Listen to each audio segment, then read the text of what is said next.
Have you ever wondered why so many brand new RVs start falling apart within the first year? And have you asked yourself how something that costs as much as a house down payment can feel rushed, fragile, and unfinished? For decades, RVs symbolized freedom, open highways, quiet lakes, family road trips, and the power to move whenever life feels too tight. But in recent years, a growing number of buyers are reporting a different reality. Water leaks after the first rain, electrical systems failing mid-trip, slide-outs jamming on the highway, frames flexing in ways that don't inspire confidence. Some owners say they use their RV for only 2 months over 3 years because the rest of the time it was in the repair shop. Others report spending tens of thousands of dollars outside of warranty coverage. So what's really going on? Is this just bad luck? A temporary spike in demand? Or is there something deeper happening inside the industry itself? Today, we're pulling back the curtain on the factory secrets, the corporate structure, the production pressures, and the business model that many believe explain why 90% of modern RVs feel like they're built to sell quickly, not built to last. Let's begin. Market concentration, the illusion of choice. Step into any RV dealership and you'll see a colorful lineup of brands. Different logos, different floor plans, different marketing messages. It feels like you're comparing dozens of competitors. But when you zoom out and examine ownership structures, the picture changes dramatically. A handful of major corporations control the majority of the travel trailer and motorhome market. In practical terms, that means many competing brands are actually subsidiaries under the same corporate umbrella. You think you're choosing between 6 companies. In reality, you may be choosing between 6 divisions of the same parent group. This creates what economists call an illusion of competition. Imagine walking into a supermarket with 10 different milk brands, only to discover they all come from the same factory. Packaging changes, price changes, advertising tone changes, but the production strategy behind them remains nearly identical. In a truly competitive market, quality becomes the main weapon. But when market share is concentrated, the pressure to differentiate through durability can weaken. Speed, efficiency, and output often become more important than long-term performance. And that shift matters. Recall data, the cold numbers. Marketing tells emotional stories. Recall data tells factual ones. In recent years, government safety agencies have documented hundreds of thousands of RV recalls. These recalls have ranged from electrical systems at risk of overheating, to slide mechanisms that may not secure properly, to exhaust or propane system concerns that pose safety hazards. What stands out is not just the existence of recalls, every manufacturing industry has them, but the scale and the nature of the issues. A significant portion have stemmed from internal assembly or manufacturing errors rather than rare third-party component failures. When a large volume of recalls traces back to factory-level mistakes, it raises questions about inspection processes. Are final quality checks being shortened? Are production timelines too aggressive? Are inspection teams understaffed relative to output? Recalls are symptoms. They don't tell us everything, but they do suggest pressure inside the system. Production line. Pressure. Speed versus perfection. To understand quality, you have to understand the production environment. An RV is essentially a house built on a moving chassis. It includes plumbing, electrical systems, framing, insulation, cabinetry, HVAC, appliances, and slide mechanisms, all assembled in a relatively short time frame. In some facilities, an RV moves through production in just days. When demand surged in recent years, factories had to increase output dramatically.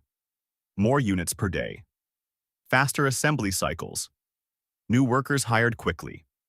And when production lines accelerate beyond stable capacity, something often gives.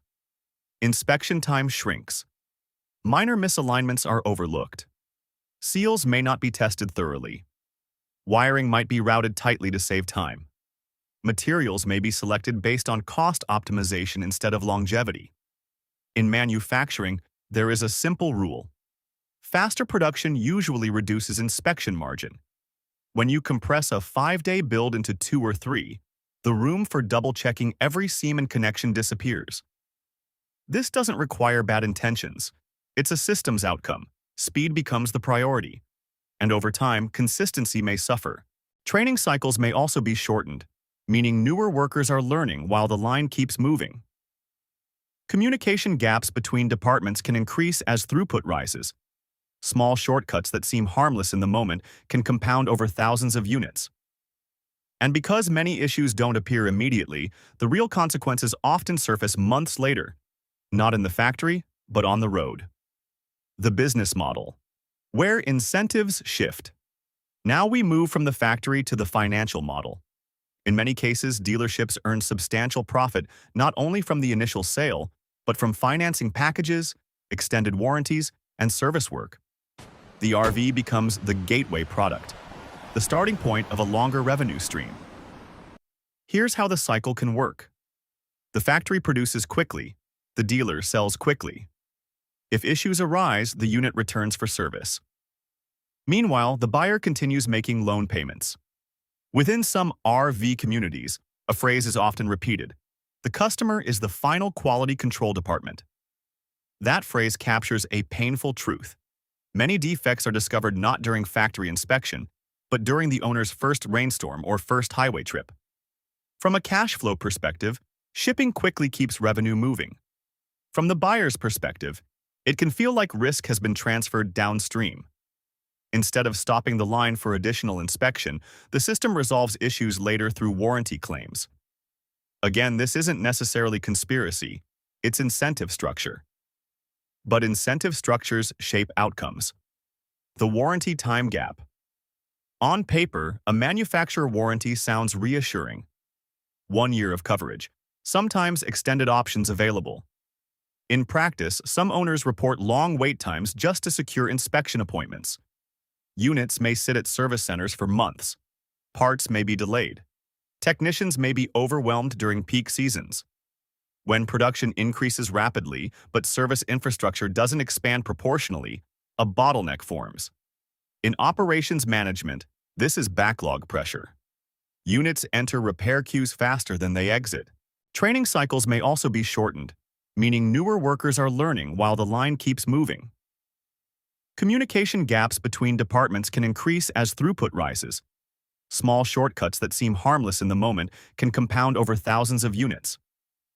And because many issues don't appear immediately, the real consequences often surface months later, not in the factory, but on the road.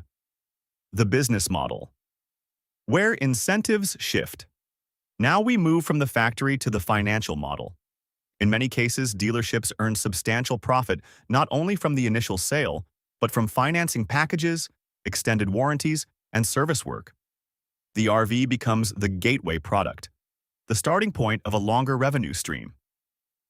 Here's how the cycle can work. The factory produces quickly, the dealer sells quickly. If issues arise, the unit returns for service. Meanwhile, the buyer continues making loan payments. Within some RV communities, a phrase is often repeated: the customer is the final quality control department. That phrase captures a painful truth. Many defects are discovered not during factory inspection, but during the owner's first rainstorm or first highway trip. From a cash flow perspective, shipping quickly keeps revenue moving.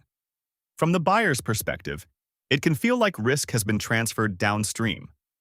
Instead of stopping the line for additional inspection, the system resolves issues later through warranty claims. Again, this isn't necessarily conspiracy, it's incentive structure.